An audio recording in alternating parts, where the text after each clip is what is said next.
Hey, everybody, how you doing? Well, that's good. Welcome to PHLY Flyers, presented by Bet365. Download the Bet365 app. Use code PHLY365 when you sign up. Whatever the moment, it's never ordinary at Bet365. My name is Bill Matz. I'm your director of fun and games for the evening. Joining me, it is Philadelphia's #1 hockey beat writer, Charlie O'Connor, and Broad Street Hockey's own Kelly Hinkle. How's it going today, everybody? It's cold again, Bill. It's odd. It's like warm, but not. Yeah. It's fine. I feel like this is perfectly acceptable late winter, early spring weather. It's sunny. I can wear a hoodie and not be cold.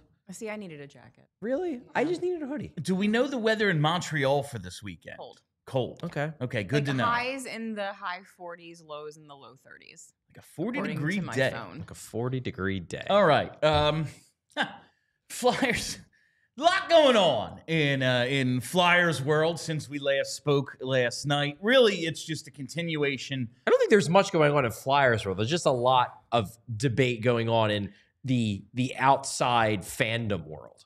It's very odd. Like, there's actually very little going on this week in particular. Yeah. After playing, like, what was it, 16 games in 28 days or something in the month of March.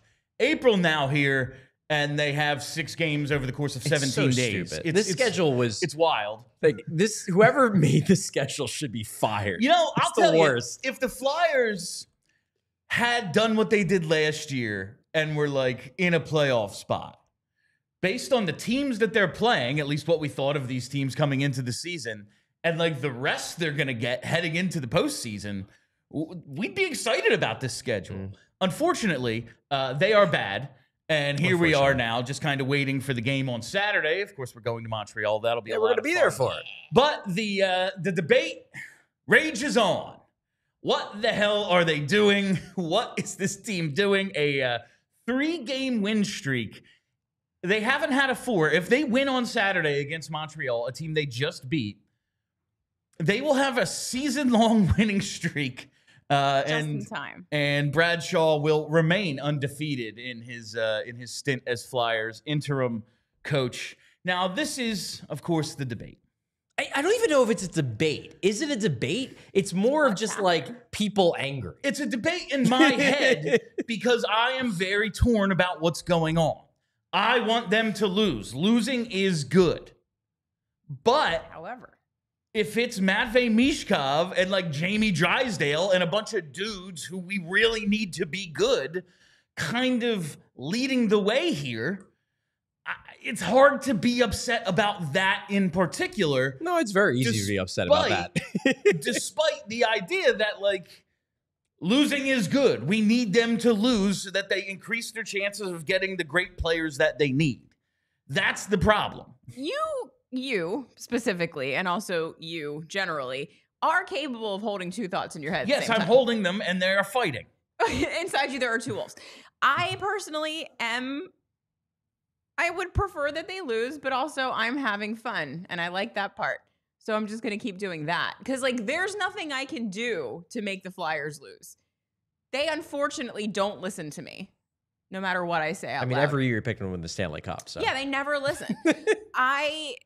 So my choices are be really mad about a thing I can't control at all, or enjoy that my favorite thing in life is going well right this second. Like that's a choice that you get to make. I'm choosing the good one.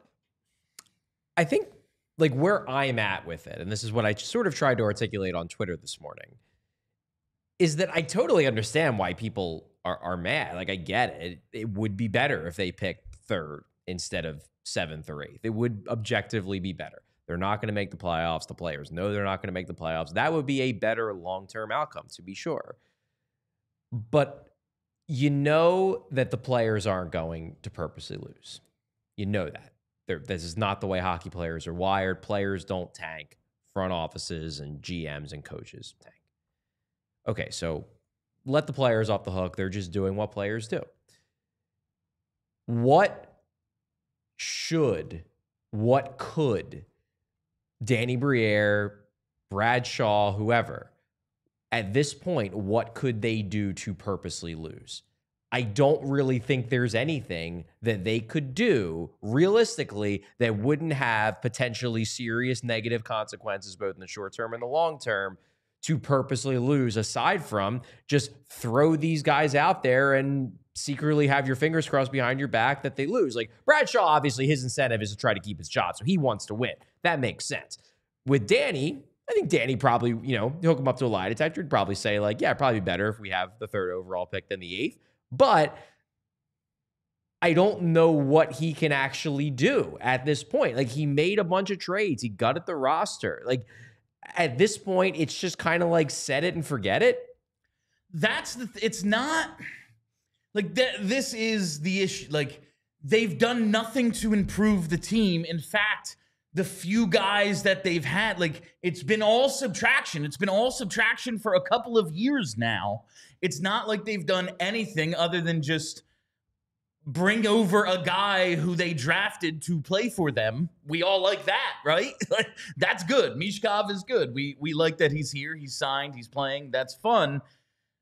Like, they keep trotting out these goalies who are getting, like, for most of the season, historically bad results. Like, I guess you could try even harder and play Kolosov and Peterson, but, like, realistically, is that what you're gonna do? You can't even call up Peterson now. I mean, you're not even allowed to call. No, and you need an emergency to do it. And now they got 3 goalies. So you need 2 goalies to get hurt. Now to they call have all 3 Peterson. goals, but like, I guess you could get Kolosov in there. But like, is Kolosov that much worse than Fedotov, who sucked all year, but last night had one of, like you said before we went, like, yeah, 1 out of every 5. Like, he's Fulton Reed. Like, Fedotov stunk like 5 days ago. Yeah. It's like, not that long ago. He's a wild just man. every now and then, like, a goalie. Like, we've seen plenty of bad goalies play well. Michael Layton took this freaking team to a Stanley Cup final. Also, like, let's not it forget, happens. the Preds are terrible. Yeah, that's the other thing, is you're just playing these bad teams that, like, someone has to win. The best team they've played this week is Montreal, who's okay-ish. They're, like, I guess where I'm coming from, and it seems like we're all generally in agreement. Like it would be nice if there was a way for them to ensure that they could draft 3rd realistically, but it seems like there's a lot of frustration, which is completely understandable. But then if you really like put someone on the spot and say like, okay, you're mad, you're yelling at the team, like they should lose. And you say, okay, well, how should they lose? And the answer really just boils down to, well, they should lose. Yeah. And it's like, well, that's not how it works, though. Like, they're putting these goalies out there who suck, and like, they're just not this week. Like, just because there's a really good chance they give up 6 goals a game over the last 6 games, though. Like, they could because they've done that a lot this year. You are objectively right that like it would be better if the Flyers draft 3rd than 8th, but I don't know what more they can do. Like, they being Danny Briere and the Brain Trust, to put the team in position to draft 3rd, aside from what they've already done. At this point, it is kind of just let it roll, because like, you can say on social media like, well, they should bench Travis Konechny. Like, that doesn't fit with the way they're doing this. And if you were to bench a bunch of players, then you are risking completely nullifying the entire plan, which was, we're going to build up this culture that shows that we care about winning. And then if you do that, and then they're all like, well, damn, these guys really don't give a crap about winning at all. They're just about tanking. And then the whole thing falls apart. Then what was the point of the last 2 years? Now, I think if you do that all season, that sends a bad message. I will say, like, say over the next 2 games, I don't know the scenarios. Let's say over the next 2 games, they are eliminated. 4 games left. They are completely meaningless. There is not a mathematical possibility, and you are in a rebuild. And I know, like, being out of call-ups and stuff kind of makes it a little difficult. But what if you do just say, for the final 4 games of the season, yeah, Travis, both of you, the Travi, you're out tonight. I think you're pissing them off. I think the only way you can get away with that. They're under long-term deals. No, I'm not worried about the only way you can get away with that in the room and not risk serious blowback, both from internally and then externally, having free agents be like, oh, well, this guy was about to go 80 points for the first time in his career, and you benched him because of tanking reasons. The only way you can get away with that, and maybe this is how you do it. Only way you can get away with that is like, Travis Konechny needs surgery at the end of the season. And it's like, okay, Travis, we're completely and fully eliminated. We have no chance of the playoffs. We want you to be fully ready for, we want you to have as normal of an offseason as possible. So we're going to shut you down now. You're going to get the surgery, and then this will be good for next year when it really matters. In that situation, I think they could probably pull it off. But number one, I don't know if that's even an option. We've theorized a couple times this year that maybe Konechny's banged up. But I don't know. We don't know for sure. And even if he is, it's very possible that whatever he's dealing with isn't going to require surgery. I just don't think that doing the drastic measures that it would have to involve if you're going to purposely lose the rest of the way, I think it risks completely potentially ruining everything that you've done for the first 2 years of convincing these guys that winning matters and the culture matters. I could buy that. Like if Travis Konechny, if this was last year and he's going into a contract negotiation and you shut him down at, whatever he's going to have, 69, 70 points, whatever he is right now, when he could push for 75 or something, that would be a problem. But for the final 4 games of a season, that is lost. Like, if you wanted these games to matter for you, we could have done one more of them. Plain and simple, you didn't. And so now we're going to give other guys a look in these completely meaningless games. If that's going to upset the whole thing, then, I don't think then this is a house of cards. It's already, then it's already crumbled. I think you're underestimating the degree to which hockey people in general and the NHL overall would be disgusted with a blatant Sixers-esque, NBA-esque tank. I mean, teams do it every year. At the end of the year, they dress young guys because that's what you do in a rebuild. You look at young guys. Yes, but you don't pick out your 3 best players and say you're not playing. You're done, yeah. Just because we're trying to lose. Because that's an NBA thing. It's not an NHL thing. And I think you would have blowback from players around the league to be like, oh, the Flyers have been telling everybody that we're different and we care about winning and it's all about a standard. And now you fire Torts. Now you're benching your 3 best players because you want to draft 3rd instead of 5th. I think it risks serious negative consequences league-wide. I do. What about the argument, well, we are going to try to turn this thing around this offseason? You know what would dramatically kill that? Travis Konechny tearing his Achilles in the final 3 games of a completely meaningless exhibition. And I'm telling you, hockey players don't think that way. And it's not up to the hockey players. That's what the money's for. And they're all former hockey players. Yeah, they're not anymore. They have to be businessmen. This is why we went and sent Danny Briere to get his MBA. In that case, though, you could make the case that, well, if you're going to win a season and you know the team's not going to be good, then your star player shouldn't play at all. You're basically making the Sean Couturier argument of well, I'd rather him only play 30 games this year because we don't need him this year. We're going to need him 3 years down the road when hopefully we're good. And I don't want to waste his bullets. That seems like a huge jump from 80 games to 4.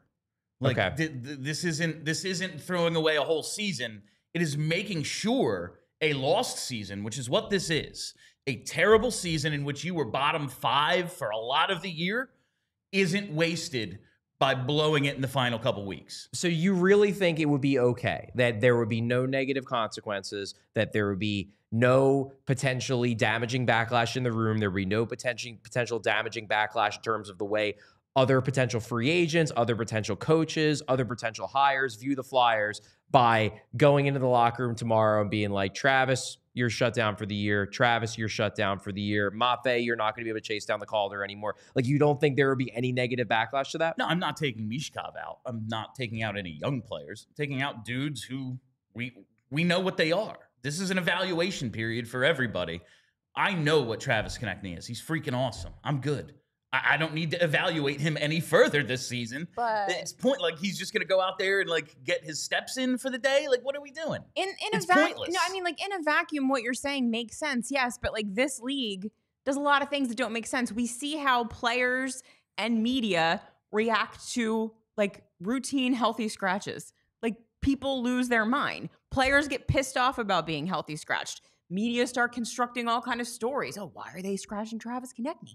Are they mad at him? Does he have a problem with the new coach? There will be all kinds of just nonsense coming up that we don't need, because like you said, there's a very good chance that they lose all the rest of the games. They could very easily do that just as easily as they could win all of the last games.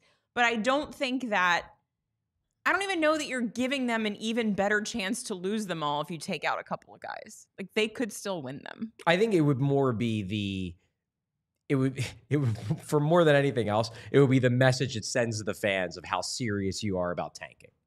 But they're not tanking. I know. I don't look at that as tanking. I look at that as protecting your asset. I mean, your like asset is tanking. the 77 games that you've played this year that have mostly gone poorly.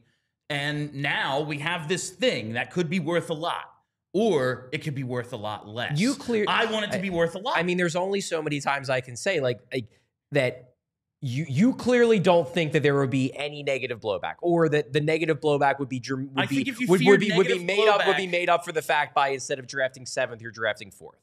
I think, is it that big of a deal to risk like the entire league deciding that you're a laughing stock? I mean, like, is that what's going to happen over 4 games? I could see. I just think that's dramatic. What if we do that? We I think still you need end to up talk to picking some hockey 7. people, and Like, I just think that that's wildly dramatic. What if we do that and we still end up picking 7?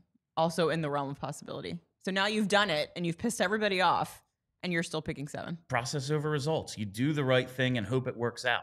Like, I want to protect this asset. but you think it's the right thing doesn't mean it's the right thing. It just means you think it's the right thing. Getting good players is the right thing. Right. Having the best possibility of getting these good players is the right thing. Right. I don't know. I just feel like unless we're They can't do it without this. I mean, this is basically then again, you say like it's not a tanking argument. It's functionally a tanking argument because again, you could extrapolate this all the way to like, well, then you should have just tanked from game 1 because that would have guaranteed you a top 3 pick. But that was never the plan. And that's my point. It's not the plan. Now that we're here, you adjust. I think the worst thing you to go do, in with an idea, and that didn't work. But now here we are, and well, we've lucked into this thing. Let's make sure we get the best possible chance of this thing. I think the worst thing to do is to pivot from a plan that has not yet shown whether it's going to be correct or incorrect yet. Like, I do think a lot of the consternation about this is a belief that they just should have tanked from the beginning anyway.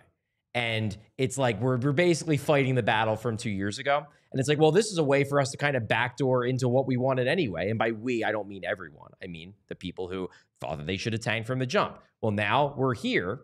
So why don't we then pivot towards a tanking mentality? And my point is, you've already established for 2 3/4 years that this is not what we're doing, that we are building the culture around the idea of we fight for every win, we care because we think that that is going to produce better players over the long term. We think it is going to produce a more successful culture over the long term.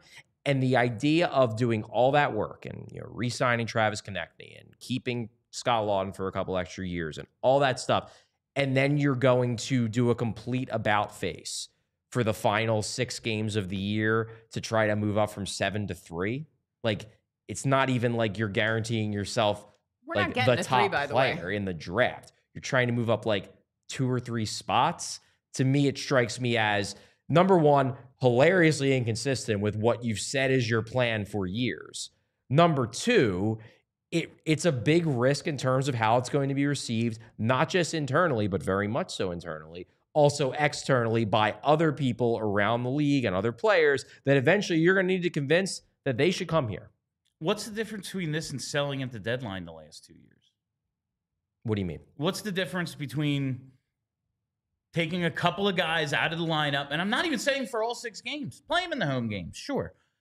But like, whatever the situation, once they're eliminated, say they lose the next 2, they're out. What's the difference between that and selling at the debt? That is a tacit admission that we're not going anywhere, and we have to move forward with making the team worse so that we can collect these valuable assets. I don't think it's the exact same thing. I don't think the two are equivalent. I really don't. And I would say that players, the people who I am concerned about there being a backlash for doing that, do not see the two as equivalent. You can say they're equivalent, but they're not viewed as equivalent. Perception is reality. They're not. One is viewed as an acceptable way to rebuild in the NHL, to turn present assets into future assets. One is viewed as an affront against the game. I mean, like, we can say it's unacceptable, but teams do it every single year, and there's no consequences. They do it in the NBA. Do they do it in the NHL? NHL teams absolutely lose on purpose every year. I disagree. Chicago's been doing it for how long? The players don't. The players don't lose on purpose. We're not asking the players to lose on purpose. The general managers don't pull their players out of games, players who are like hockey healthy, let's say, at the end of the season. That is not an acceptable thing the way it is in the NBA. If the Flyers were to do that, they would be taking a big step towards being like other sports. And I think there are a lot of people in the NHL, both players and executives, who would be like, that is disgusting, that is distasteful, and that is something that we don't want in our game. And then you become the team that did that. Sounds like the bullies. What? That's who we've always been. Disgusting, distasteful, hated around the league. That's who we are. You know who's We're the not bad hated? guys. You know Embrace who's it. not hated around the league? Matvei Michkov. How about him? We're going to get... listen, I just... Wrap it up. I don't get why they couldn't. I'm not saying they will or they should. Like, I think it's a thing that you could explore. And if you were afraid of negative possible blowback, then like you should have fired John Tortorella day one, because that dude is negative blowback. Like, there's all sorts of things that could have negative, like bringing in this maniac coach and then keeping him around. And then you fired him in no small part because of potential negative blowback. You can't tell me that especially one of the reasons why they were considering maybe making a change at the end of the season was because of concern that players weren't going to come play for John Tortorella. So it does have an impact. It plays into decision-making. 100. Yeah, but I just can't imagine someone like having a big old check put in front of them and then being like, remember 2 years ago when they took out Travis Konechny on April 12th? I don't think so. Yeah, There when will be that other would big never checks. happen in a million years. No, I think it would if both teams are offering the same amount of money. Yeah, exactly. Like, yeah, I mean, maybe if the Flyers offer $2 million more than everybody else to some guy, they're going to be like, oh, I didn't love that thing. I don't have a positive view of this organization, but they're willing to overpay me like crazy. So sure, I'll sign. And hey, in the 90s, that would work. Today, if you're overpaying everybody by $2 million, it's a salary cap year. That hurts your chances of building a good team. You ideally want players to want to come to join your team because they feel good about your organization. And I think something like this, something this drastic, something that is not drastic in the NBA, but would be very drastic in the NHL, would stick in people's minds. So they're not going to do it. They're not, but they should. And until they don't, I'm going to say it's a possibility. Like, it should be on the table very much, protecting the asset that they have. All right, before we go any further, I got to tell you about our friends at Lucy Nicotine. I could go for one right now, quite honestly. My newest shipment of Lucy is in the mailbox. Forgot to hit that up before came to the show today. But Lucy nicotine breakers and pouches, I am a big fan of these 100% pure nicotine products that are always tobacco-free. If you want to go with the breakers, they're nicotine pouches with an extra surprise. Each pouch holds a capsule that can be broken open to release extra flavor and hydration. I've been going with the regular pouches, wintergreen. Actually, just up my subscription from 4 to 8 milligrams. Really looking forward to that. Regardless of what your favorite flavor or what's your dosage, you got to set yourself up with a subscription and have Lucy delivered straight to your door. Let's level up your nicotine routine with Lucy. Go to lucy.co/PHLY. Use promo code PHLY to get 20% off your first order. Lucy has a 30-day refund policy if you change your mind. Again, that's lucy.co/PHLY and use code PHLY to get 20% off. And here comes that fine print. Lucy products are only for adults of legal age, and every order is age verified. Warning, this product contains nicotine. Nicotine is an addictive chemical. And while we're here, got to talk to you about Game Time, baby. That's right, the absolute best secondary ticket marketplace on that whole internet because of features like Game Time Picks. Special curation shows you only the best deals on the best seats. And there's never any surprises with Game Time. No, I've never been to this venue before, not sure where the seats will be. Panoramic view.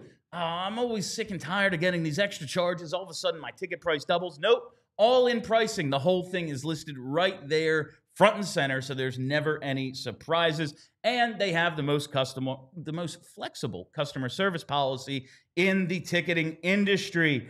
So take the guesswork out of buying tickets with Game Time. Download the Game Time app, create an account, use code PHLY for $20 off your first purchase. Terms apply. Again, create an account, redeem code PHLY for $20 off. Download Game Time today. What time is it? It's game time.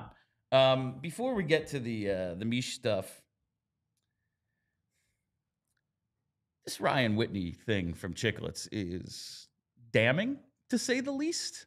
So I haven't listened. I've only read the quotes. Was Whitney's comment? I guess we should talk about it before I start. Yeah. So break down what was said on the Spit and Chicklets podcast before we break down the nuances of it. Tortorella basically told Cam York that if you resign here, I am going to bury you. Well, this is what Ryan Whitney is saying. So Keith Yandel started it out by basically like parroting what the report was, which was that, you know, Torts, you know, pushed and prodded Cam York and then, you know, said some bad things, and then York went over the line, finally got him to blow up back at Torts. And then Whitney said that it was basically that, you know, I'm going to bury you. That was the terminology. I'm going to bury you if you resign. Now, I didn't listen, so it's tough for me. Like, was that Whitney, like, just bantering back and forth and theorizing, or was that Whitney reporting?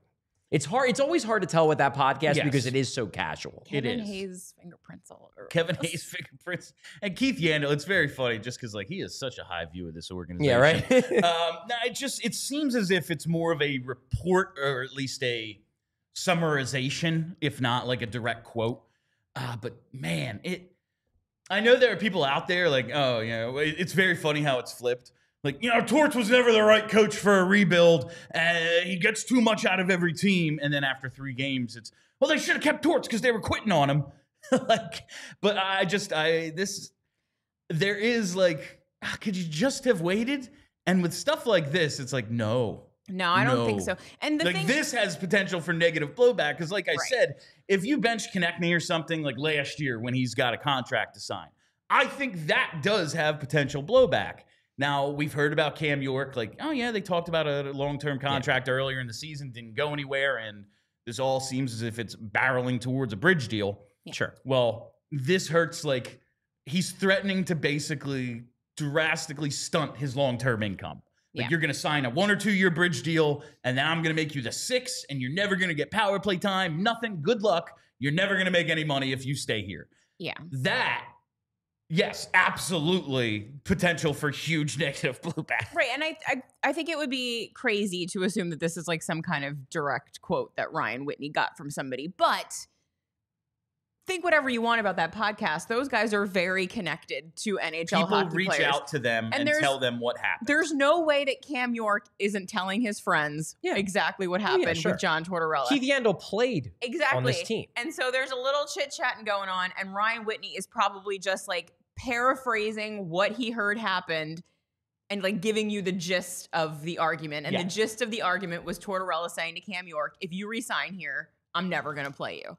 And like, honestly, does that not sound like a thing that John Tortorella... I mean, it really sounds like a thing that he would say. It really, like everything we've heard about Tortorella and like the difference between him and Babcock is like Babcock is just an a-hole and he's only out for himself and doesn't like will absolutely do that to a guy where deep down John Tortorella actually cares. This feels as if it got personal. I don't think he likes I think both guys it very clearly got personal. We know that. I don't think he's ever liked Cam York and his like whatever California cool attitude. California attitude. Like he just from day one didn't like Cam York.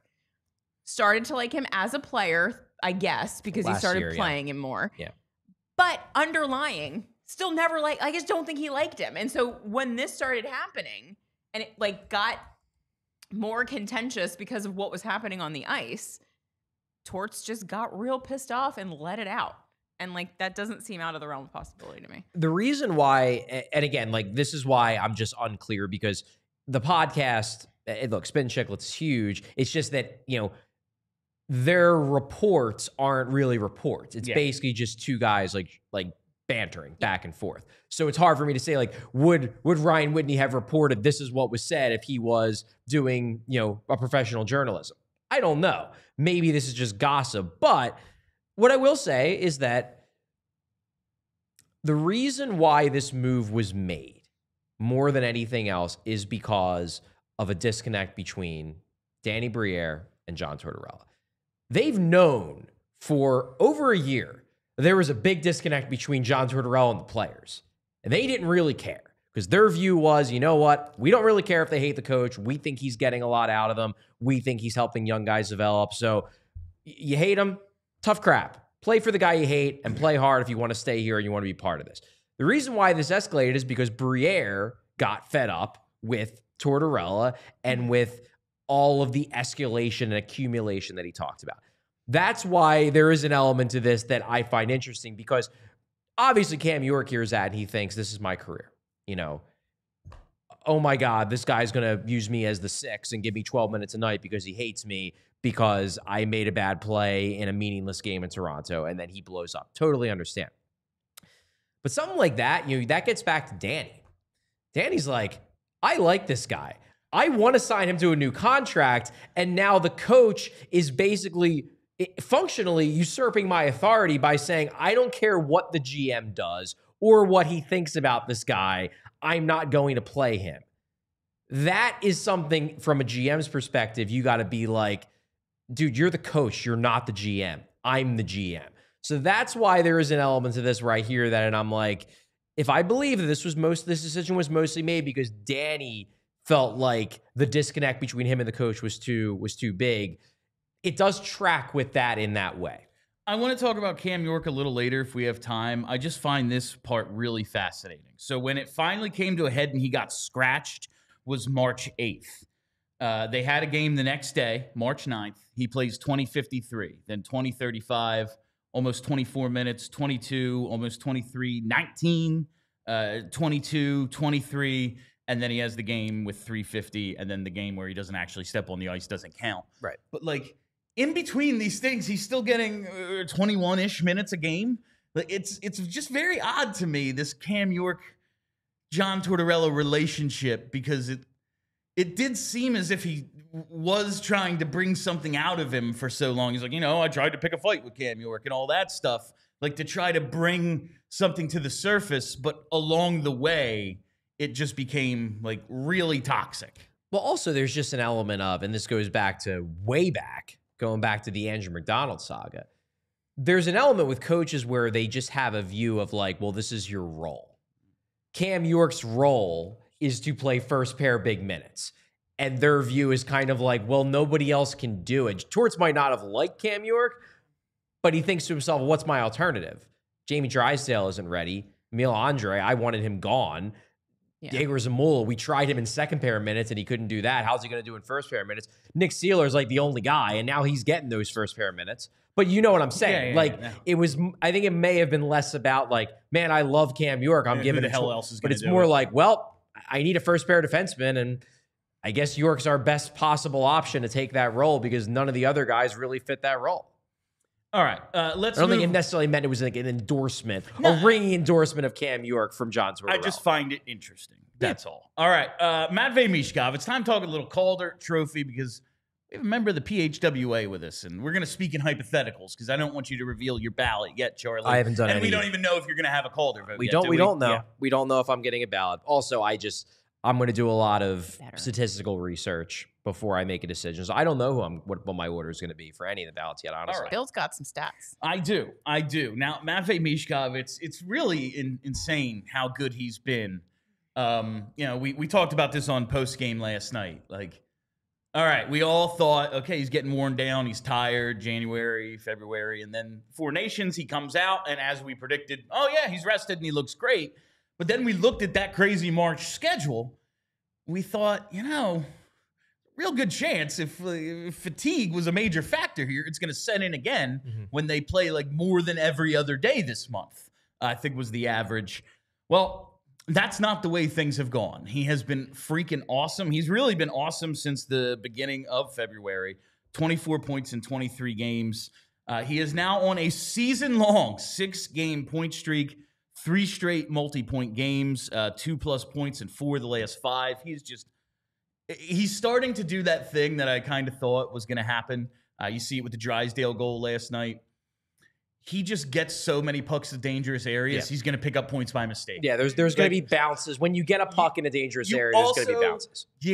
You can't totally convince me he didn't do it on purpose. No, I'm pretty sure he didn't. I don't think he did. I know it's different. But he could have. But think of like the Kucherov move where he like on the shootout, like goes down and looks like he's deking, and then the puck just kind of squirts the other way. Yeah. I don't know. Not saying he did it on purpose. I'm just saying you can't fully convince me he didn't. That's all. But now you look at his rookie ranks, and I want to start with where he is in team history, just because, listen, I know we're all stressed out by this team. I know we just want this team to win, and it just seems like a very high mountain to climb. And I do think now. that's where all the anger is coming from. But you look at at least one thing that went right for this team this year. Matvei Michkov came over, and he's already got a top 10 rookie season in franchise history, at least in terms of point production, scoring, all that. He has been freaking awesome when you look at this list and where he ranks right now. Yeah, there it is. He is at 58 points and climbing with 6 games to go. And like at this pace, yeah, I mean, I'm not going to say he can get to 70. That seems, a 2 points a game for the whole final 6 is a ton. But the fact that it's even a legitimate possibility after he had about 6 points in 27 games or something, after like the 27 game mark, pretty impressive that he has turned around out of that slump and been better for the most part. Yeah, he has been incredible. And I don't want to like fully say it was just like, oh, Torts got fired. Now Matvei Michkov is better. Like because he started to score before Torts got fired. The goals weren't quite there, but right. that line was playing well in the lead up to the fire. It was like the only thing they was playing well. I think he's just like, I mean, he's a goal scorer, so he's probably going to be a little bit streaky. Hopefully not as streaky as like Owen Tippett. But I think he's just like feeling himself right now. He's just got like the confidence and swagger that a kid like him needs to have in order to be at his best. And also he's getting a little bit more time on the ice, and more time almost always equals more points. So it's just like, I don't know. This is why I can't get mad at the winning, because like if he's going to get 2 points in every game, the Flyers are going to need to be winning the games probably. So like if that ends up happening and the Flyers win out, but Matvei Michkov gets 15 more points in the process, like, are you really going to be mad? I will say, no. I think I have this stat right. I just have to check it real quick. Of all of his 2-goal games, the only ones they've won, Montreal and Buffalo this last week. Okay. Well, in that case, maybe the Flyers can do the thing. 2, 1, and 3 in his 2-goal games. The only wins were these last 2. Look, bad goaltending can go a long That's way true. in terms of losing. Now, obviously, we need these guys to turn into pumpkins last game again. they didn't get bad goaltending, but you look at the full season statistics of Ersson and Fedotov, and probably a decent chance. And I would get Kolosov a game. Like, I'm not going to throw Kolosov in there every single game, but he's here. It's completely justifiable to play him a couple games because he's here. What else is he like? Hey, you want to develop him too, right? Clearly, you still value him, so you get him in some games. But Kelly, I will disagree a little bit in the sense that I do think that the absence of Torts is probably helping a bit.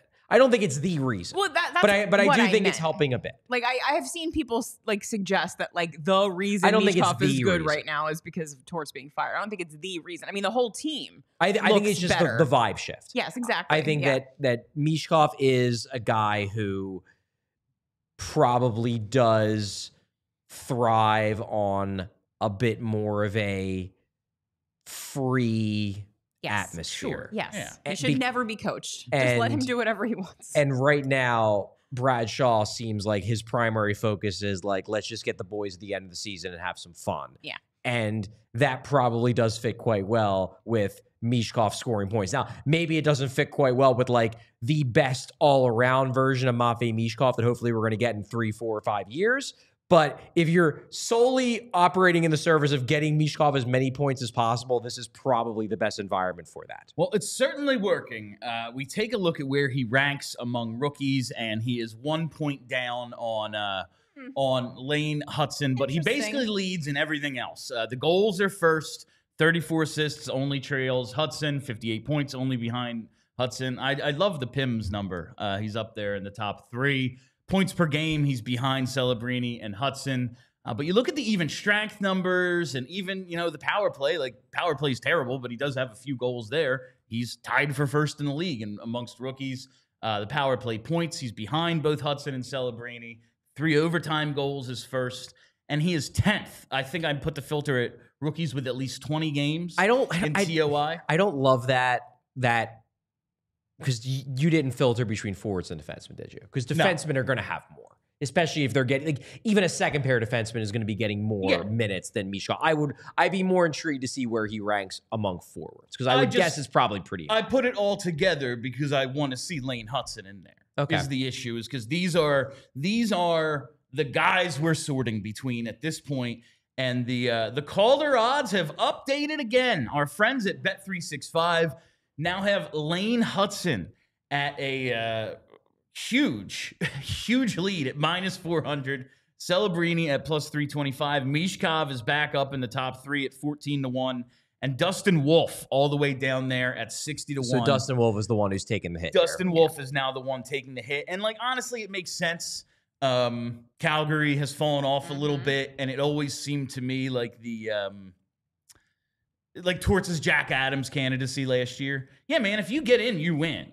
But if you don't, you're not even a finalist. That's kind of what it seems to me. There's also the element, too, of there are a lot of voters who are literally just going to look at point totals.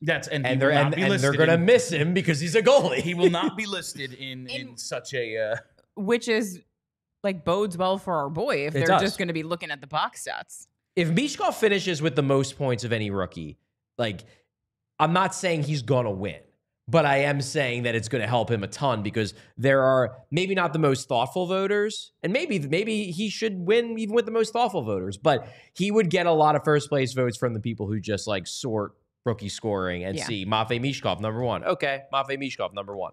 And Dustin Wolf, to me, his thing was, well, look what he's doing with this team that we all thought was, a bottom 10 team. And now, since the beginning of February, he's 5-7-4 with an 894. You're kind of part of the reason they're falling off, because you're falling off a little bit. Yeah. So with all this in mind, Charlie, when I realize Celebrini has the points per game argument, he's played, I think, 10 fewer games than Michkov has. I still think if a defenseman leads all rookies in points, he'd be number 1 on my ballot. But let's just say, Charlie, someone makes this argument to you, conversation totally hypothetical. You just see a bunch of unnamed players. You see the points per 60. You see the primary and even strength points that one of these guys has, when they all basically have the same points total, same numbers, more or less. Does that sway you? Is that a determining factor for you? Maybe. I wouldn't say it's a determining factor. It's more just I'm going to look at metrics, honestly, that are more in depth than yes, we could absolutely go deeper. I'm going to look at play. I'm going to look at play driving metrics. I'm going to look at all of these statistical models. I'm going to look at per 60 metrics. I'm going to look at a lot. I'm going to look at shot metrics. I'm going to look at micro stats. There's a lot of things I'm going to look. For example, Celebrini, I know this for a fact because I have looked at them. Celebrini's entry, exit, all the actual things, the inputs that lead to results, his are way better than Michkov's. He is killing it by in terms of raw doing the things. He's doing a lot more things than Michkov, who right now is basically just if you're talking about what he's actually doing, he's mostly just an offensive zone wizard. When he gets the puck in the offensive zone, he creates chances. He creates chances at will because he's an offensive zone genius. Celebrini is probably doing more all across the ice surface to do things, to create exits, to create transition, to create chances for everybody to move up ice. Those are all things that I'm going to take into account. I don't know what my vote's going to be. I think Michkov 100% deserves to be in the top of the conversation, though. But like, no, I don't look at these metrics and I'm like, oh, well, now I've made the decision. Matvei Michkov, number one, he's winning the Calder. Like, I'm not there yet. Do you think those numbers that you were just referencing, Celebrini's play driving stuff, do you think that's just a function of him being a center? Yes, but it's also a function of him just being a more complete player at this stage. Mm-hmm. It is. And I would hope that even the most diehard Matvei Michkov fans would acknowledge that, like, Celebrini is better at more things at this stage than Michkov is. Now, Michkov may be better at the things he's the best at than Celebrini is, but Celebrini is a more well-rounded player at this stage of the respective developments than Michkov, who, like, yeah, he cherry picks all the freaking time. That's what we like about him. Sure. That's not the maybe this is a disconnect because, like, I don't like that about him. I know. I don't like that he cherry picks all the time. You want a complete hockey player. I don't want a complete hockey player. I want someone who, like, isn't off on an island all the time just waiting for passes to go his way. I mean, he doesn't always. Not always, but I want him to do it less because I think he will be a more effective all-around hockey player if, like, on every shift I don't always see him hovering out in the neutral zone. Pressure on the defense. Yeah. Gotta look out for him. Somebody needs to get him the puck. Yeah. Make a defensive play. Yeah. It just feels like, and again, maybe this is my bias, it feels like you guys, and I know I get the excitement, I do, but, like, we don't have to cut him slack on every single thing. It's okay to be, like, a little critical of him. It's not, I don't view this as me cutting him slack. It's just that I care less about him being a complete hockey player than I do him becoming the best version of all of the things that he's the best at. Okay. Like, I would rather see him get to 100% of all the things that he's a complete wizard at and maybe only be 70% of the other stuff than be 85% of the other stuff and only, like, 90% of the things that he's a wizard at. I'm skeptical that he is going to be the, like, Nikita Kucherov 140-point season type guy with, like, just by using this process he's using now and just ramping it up to 12. I think that he's going to have to give a little bit more if he wants to be that good, and that's how good I want him to be. I'm not saying that, like, well, I would be happier if he's a 90-point guy with 58% expected goals percentage over being a 120-point guy with a 52% expected goals percentage. I'm saying that if I want it for him to, in my mind, if he's going to get to be a 130-point guy, he's going to have to do some more things that aren't just sitting in the neutral zone waiting for passes. And I think those things will come. All right, before we go any further, I got to tell you about our friends at TrueMark Financial. All right, folks, April is Financial Literacy Month, and I've got something that's going to help you off the field, teaching your kids how to handle their money. If you're a TrueMark Financial member, and listen, I am, it's pretty cool what's going on over there.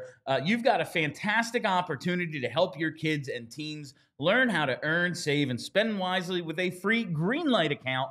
Now, Greenlight isn't just any app. It's a game changer for your kids, whether they're setting savings goals, learning how to track their spending, or even getting their allowance. It's all right there at their fingertips. And get this, each kid gets their own debit card. That's right, they can make purchases, learn how to budget, and build real-world money skills while you stay in control from your phone. You get peace of mind, and they get the chance to make smart, responsible choices with their money. So if you're looking for a way to teach your kids some financial plays this Financial Literacy Month, I can't recommend this enough. It's like training for life's biggest game. So head over to truemark.com/greenlight and to get all the details and sign up today. Don't miss the chance to set your kids up for financial success. While we're here, got to tell you about Ace Hardware, because if you have a leaky pipe at Ace Hardware Home Services, they're around the block with everything you need to fix it, including the person to do the fixing. If you've got an air conditioning issue, they've got a person for that. If you have a faucet you said you'd get to last fall, stop just watching YouTube videos saying you'll get to it. You have to turn to the helpful hardware folks at Ace Hardware, because now they're also the helpful home service and repair folks. From plumbing to heating and cooling, they've got the trusted pros to keep your home humming All year long at Ace Hardware Home Services, they're bringing helpful home, the helpful you love from the store, now to your front door. Visit Ace Hardware Home Services online at acehardwarehomeservices.com to get started on your next project. Yeah, just to wrap up, Mish, like, I just think those other things will come with him as he figures out the NHL game. Like, I've just seen so many guys with that level of ability realize I can then translate this to other aspects. But right now, I don't need those things from him. Yeah, he should be working on them, and he should be told in film, like, don't do this. Take your chances in the right spot. Maybe if it's your guy who may be fumbling the puck, you poke it away from him rather than hoping the dude behind you gets it to you. But if you're on the weak side, yeah, man, take off, because breakaways are good. You convert a lot of them. Yeah, and I want to make it clear, like, it's not that I'm not excited about Matvei Michkov. It's just that, like, I look at maybe this is the difference. Like, I look at him and I watch him at games, and I'm like, man, this guy is good. Oh my God, he's going to be so good in 2-3 years when he rounds out his game. And that's what excites me the most. Whereas I think a lot of fans are just like, oh my God, he's so good, he's perfect right now. And like, I don't think he's perfect right now. I don't want to overhype him because I still think there's so much more he can get better at to become the elite superstar that I believe he can be. And I think that's more what people are excited about, is like, this guy who we weren't even supposed to have for a couple more years is already here and this good. He's already really good. Yeah. And the other stuff is going to come, but people are just going to have one thing they like.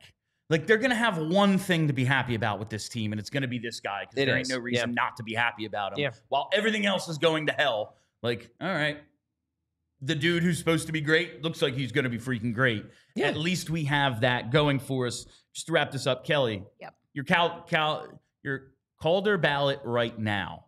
1, 2, 3. Meech, Celebrini, Wolf, because I have a blood feud with Lane Hudson.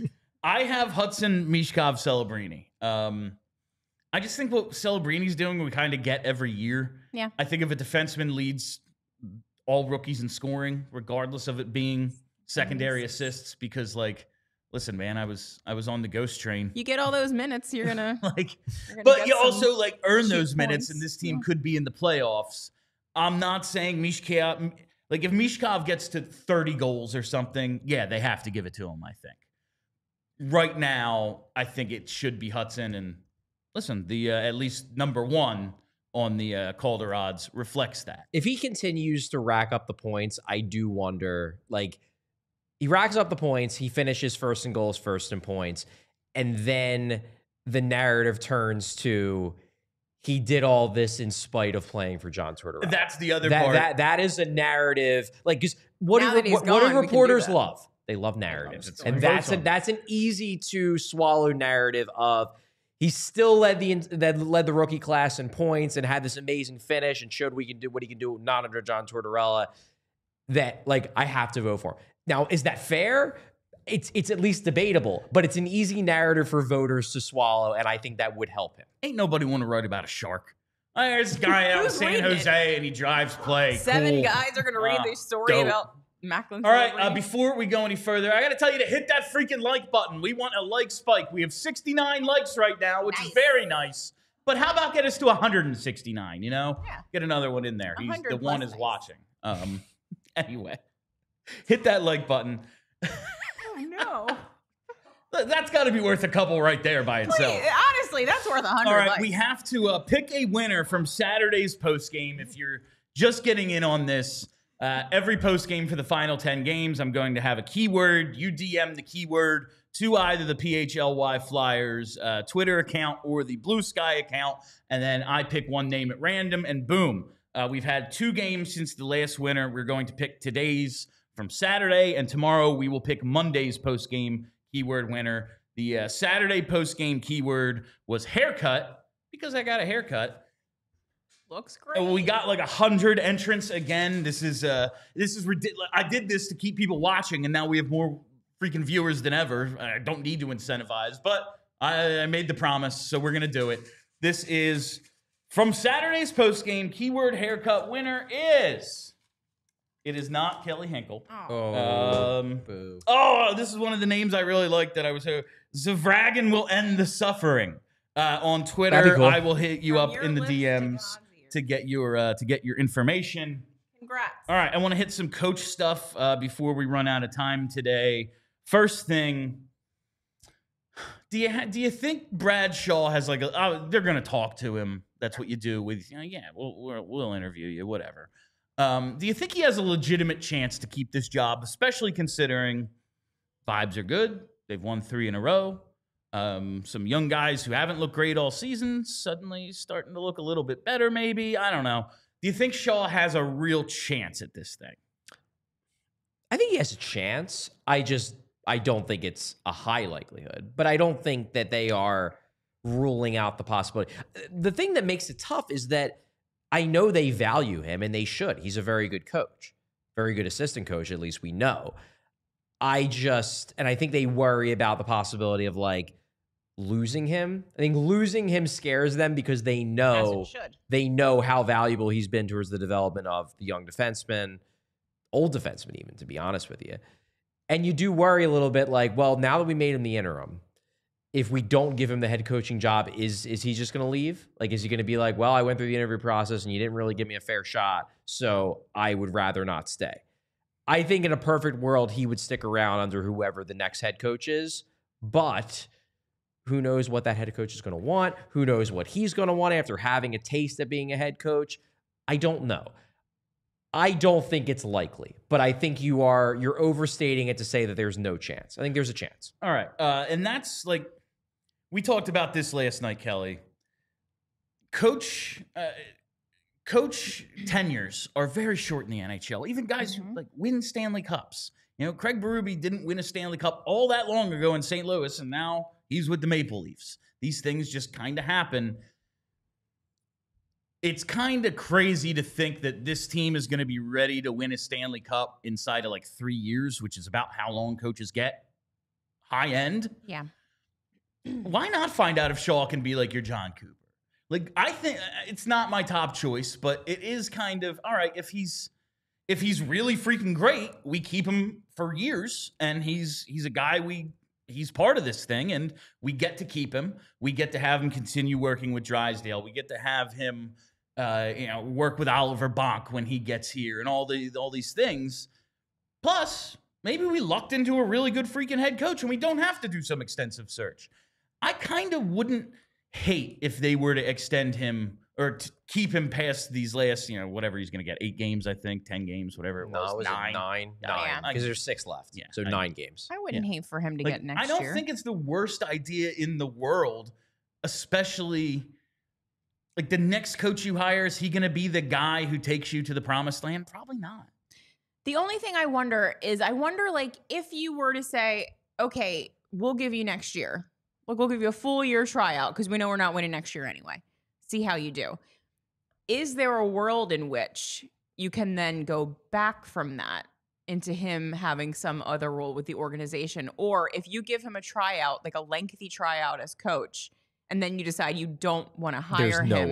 There's no way, right? Like, you're losing him. But can you make him no chance not go back to assistant coach, but maybe like head of player development or something? I guess that's possible. Another spot in the org. But I guess that's where possible. He gets to be hands-on. I don't think the ego hit is probably like.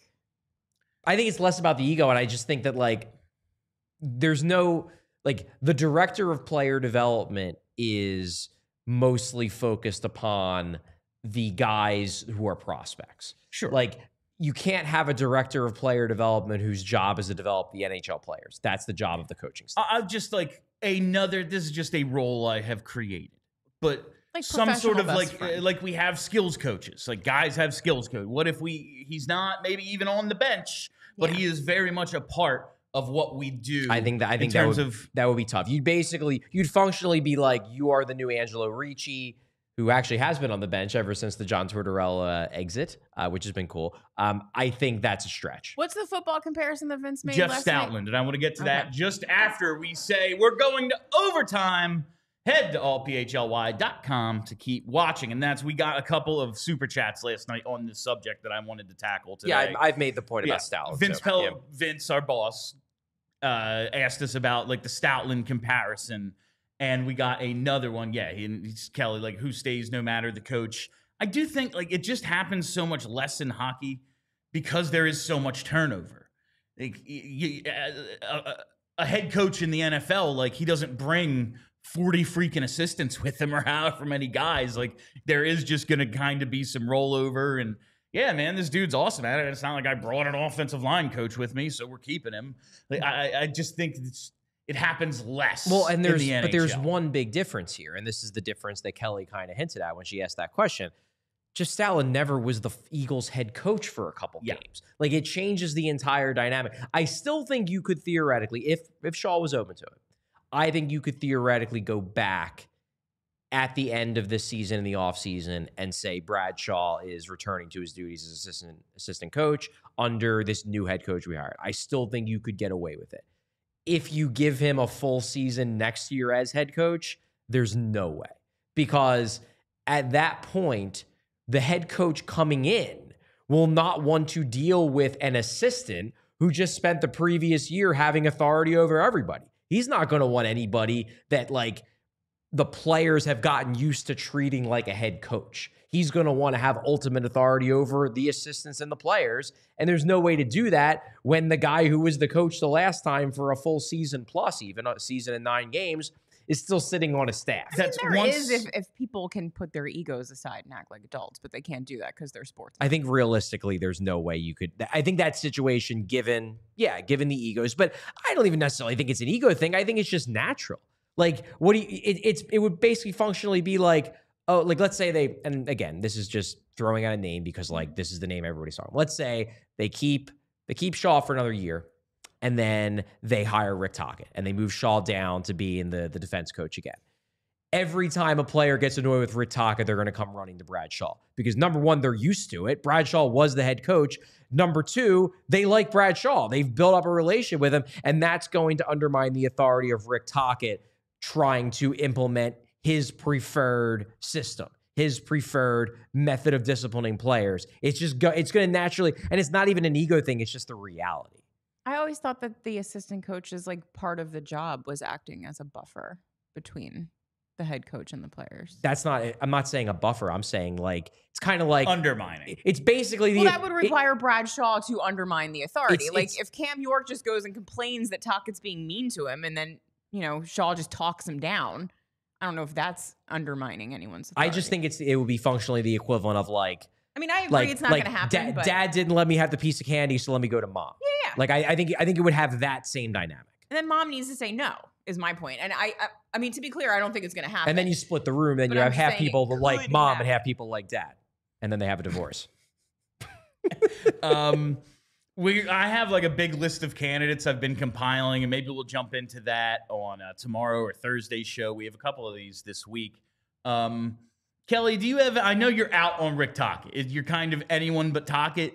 Do you have an actual like candidate in mind that you would like to see get this job? I mean, not like concretely, like everybody else, the fun option is David Carl, like the shiny toy that has all of the potential in the world because he's never coached an NHL team. So he could be anything. He could even be a boat. He could be a boat. So there's that.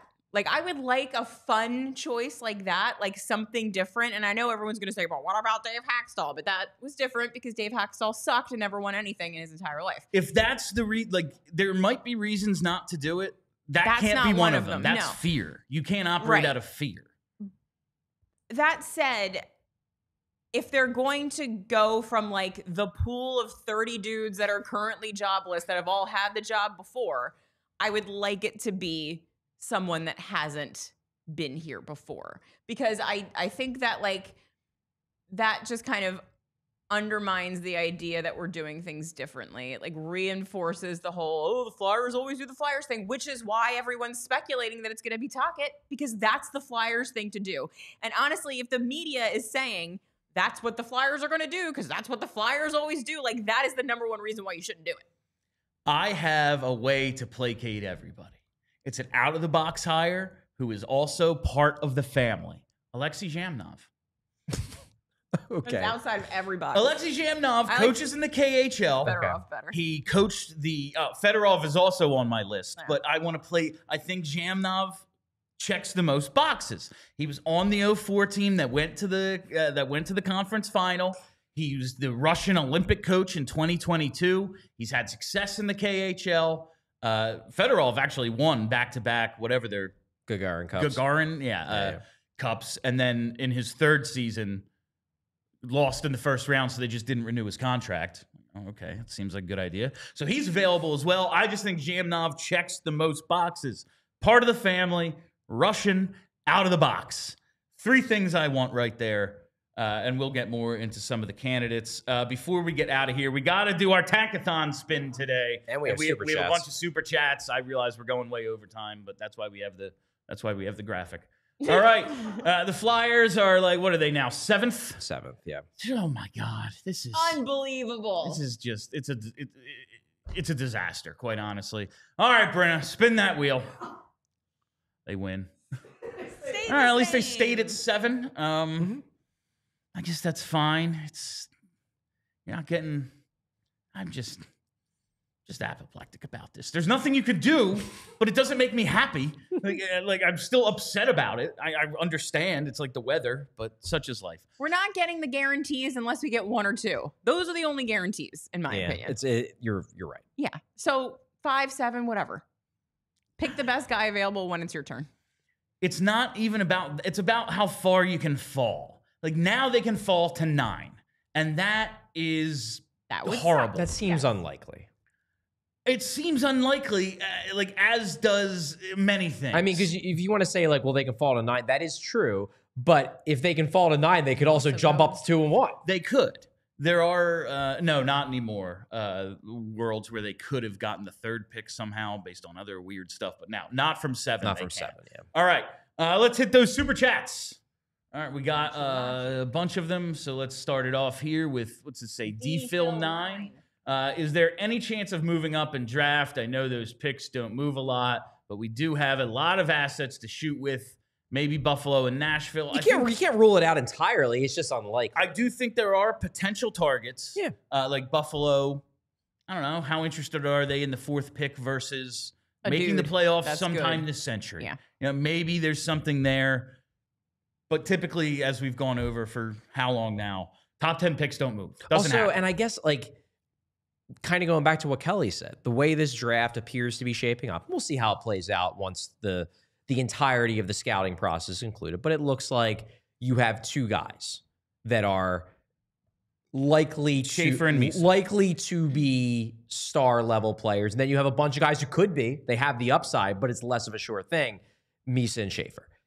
I don't think you're going to be able to trade up into the 1 or 2 slot. Regardless of who wins, I don't think that's possible. And at that point, it's kind of like, well, maybe you are better off just sitting at 5 or 6 or 7 or wherever they end up and just picking the guy. Especially considering Chicago, I think they, we're planning on winning more this year, but for all intents and purposes, they're losing on purpose. And San Jose losing on purpose. Like, why would they give up those spots? And those are the teams. I mean, they're not losing on purpose now. They're losing. They constructed a team going into the year they knew was going to lose a lot of their games. Franchise direction is we are going to lose as many games as we can, so we have a good chance at one of these guys. It's not like they are benching guys now. They build a team that was going to finish this low. An 18-year-old is the best player in the San Jose Sharks. Usually doesn't bode well. All right. From Will Wadsworth says, what is the gang's thoughts on the long-term potential of the Cates line? Do you foresee that line being a staple for the next few years?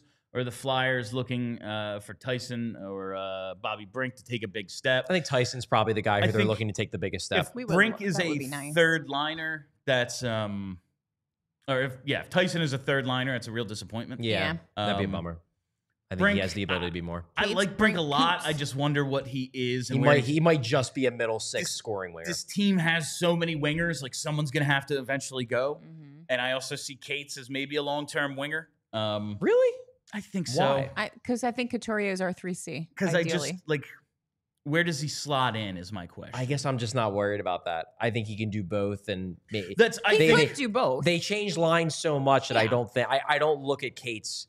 We had this conversation with Frost where it's like, I looked at Frost like, where does he fit? I look at Cates as, who cares? He'll fit somewhere. Some games, maybe he'll be 3C. Some games, maybe he'll be 2 wing. Like, he can do a lot of things. Yeah, he doesn't need to be like pigeonholed into a role because, as you said, he could do a lot of things. But I'm saying, like, if I'm constructing in my mind your tweet, your game time tweet of what the lines are going to be for a particular game, ideally, Sean Couturier is our 3 seed because we have 2 guys that are better than him. Right.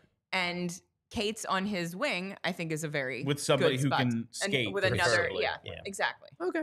Like, and that, yeah, like I could see him being more of a utility player. Just listen, we've been over how many times Sean Couturier, he's played 182 game season since he's 26. Sure. We might need someone to fill in for Sean Couturier sometimes, and he would kind of slot in there as well. I just think it's selling Kate's a little bit short to be like, you're a winger. Like I envision a scenario where like his normal season is he plays 45 games at center and 35 games at wing. Okay. And listen, it's a contact sport. sense. They're going to need more than 3 top 9 centers. You will. All right. Let's see here from Lewis. What's that say? Pazdan. Would you be okay if the Flyers avoid the coach search and just promote Shaw? Locker room seems to enjoy Shaw. Oh, and did you see Kuzmenko's dirty assist I did not the other see. night? Kuzmenko have a really good Kuzmenko's play? been playing pretty well for them. I think he I love started. that for him. I think he Good for started him. slow, like the first couple games, and he's been picking up points ever for him. since. But yeah, we just talked about this. The locker room very clearly does like Brad Shaw. That said, I don't think I would keep Brad Shaw just because the locker room likes him. I would. He's definitely a guy I wouldn't mind seeing kept, but I would just love an extensive coach search. And it'll be lots of good content for us. That's true. Like if they pick the coach like tomorrow, What are we talking about yeah, all like, summer? yeah, you're killing me here. Now I got to start draft research already, and there's a long time before the draft. All right, let's see this next one from Corey. Once Boston moved ahead of us in the draft, I started to panic. They're going to replace Bergeron and Krejci in one season, aren't they? Why are you worried about Boston, Corey? Like, do they really matter that much? I mean, like they're Just don't they're want just them so to short be on guys. Also, good. I don't think that, like, unless they were to get Misa, which I guess is possible, like, there's just as good of a chance that the Flyers get a Bergeron level player as Boston getting a Bergeron level player, because all those centers are kind of in that same plausible, like, hey, they could be great, but it's not a certainty in the way that it is with the guys. And when we say that Boston has moved ahead of them, it's a 466 versus 467 points percentage. it's real close. And with different number of games played, Yeah. it is essentially a tie. We'll see how this shakes out. I don't think we need to panic yet about Not panicking yet. Yeah. It's just a concern that this season, a terrible season, could be wasted. And I if they guess, pick ninth. but going back to that for a second, like, I don't think it's a waste if they pick 7th. It's No. still a good pick. They got It's Matvei Michkov at 7. yeah, but like if his name was Jeff Carter, he goes 2. Like, it's always better to have higher picks, sure. But like, I don't think the reaction to, like, 3.5 weeks ago, if it was like, well, the Flyers are picking 7, you'd be like, yeah, okay, that's fine. Like, not great, but like, sure, 7's a pretty solid spot. Like, it only feels like a major disappointment because there was that like taste of maybe getting 3. Yes. And now it's like, it's the worst thing in the world if they don't get 3. Like, I don't know, it would be better if they got 3. I don't think it's the end of the world if they pick 7. To me, it's more about how far you can fall. And once you get into that 8 range, that's disappointing. Like, that is, okay, so we got what? A Provorov level player instead of... Well, they could have gotten a Werenski level player or a Rantanen level player. Really, really good players. They You could. just have to make the right pick. You could. There's just less of a chance of it when there's fewer guys on the board. Yeah, or you could have picked 6th and gotten Pavel Zacha, who is he still on Boston? Who's to say? Is anyone still on Boston? Not I'm really. pretty sure they're just Still on that forfeiting. real bad team? They're just because he's forfeiting. not actually that good. All right, this next one from David and Heather Nance. I love them. They split the. Oh, they that's split cute. it, yeah. Glad to see the 3 of you. My favorite combo, Charlie. I got to agree with Bill. The NHL is biased Oh, against God. the Flyers. The 2005 draft was rigged for the Penguins. We're bringing Actually- this back. Oh, on the draft lottery show, we decided last night, because we're going to do a draft lottery watch along. Mhm. I'm going to run through every conspiracy of why every other team in the lottery is actually going to win it and not the Flyers. One of them will be proven right. So just maybe like Oh my have a God. couple of drinks before you get here. Maybe, Charlie. maybe. All right. For another one from Lewis. Also, Charlie, thank you for getting Torts fired. Really, this win streak is credited to you. It's true. Oh, that's what people are going to start doing now is blaming you for the win streak. There we go. Oh, Beautiful. That's good stuff. Beautiful. That's good stuff. You're so powerful. Did you ever think Why you would can't be you so make powerful? them win, Charlie? It's a good question. Like, Well, he's doing you that get right all now, these guys actually. fired and you inspire winning streaks. Why can't they just like make the playoffs? Well, it's because I don't ask tough enough questions. That's why. it. That's true. Yeah. Torts needed to toughen you up. That's really why he was here, to toughen up the media. Another one from David and Heather. My kids, Kaylee and Dylan, wanted to say, hey, what's up, Kaylee? What's up, Dylan? Thanks for watching. We don't swear anymore, so it's okay that Yeah, children kids are can watching. watch now. 99% of the time. Yeah, from Vineet Singh. I heard that Demidov signed a 2-year extension with Siska in the KHL. Can you please start a chant on Saturday? Where is Ivan? Enjoy the game. I believe that was an April Fool's joke. We have to behave ourselves in Montreal, fam.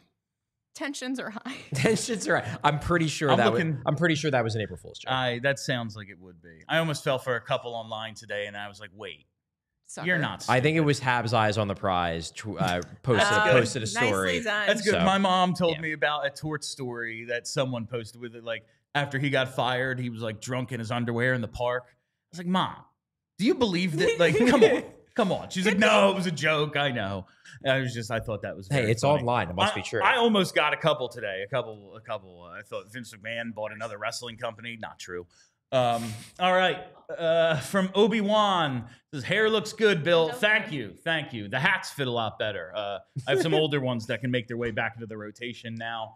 And finally from K-Red, and Charlie's hair looks good too. What about Kelly? I just got a I haircut. didn't get a haircut, so Kelly's hair looks needs to fantastic. compliment my hair. It's fine. All right. This has been PHLY Flyers presented by Bet365. Download the Bet365 app. Use code PHLY365. When you sign up, whatever the moment, it's never ordinary at Bet365. Actually forgot to get a screenshot the other day, Kelly. There was someone in the comments who just kept saying, Kelly is the smart one. Who is this other dude? I wanted to send that to you. It was a couple of days ago. I didn't see that. It's very funny. All right. Make sure you hit that like button. We want a ton of likes. Non-stop likes. It's the only thing that's important is the likes. Likes, damn it. Make sure you like and subscribe. Follow us right here on the YouTube page. We're live the next few days at 4 p.m. before we head to Montreal for Saturday's game. So make sure you're following us here. Never miss a live show. Set that reminder bell. Follow us on Twitter at PHLY_Flyers and follow the podcast wherever you get those. Just search PHLY Flyers. That's it for us. Thanks for hanging with us through this extra long show. I am Bill Matz. That's Charlie O'Connor. That's Kelly Hinkle. Till next time, Calder Trophy, baby. We all silly like the mayor.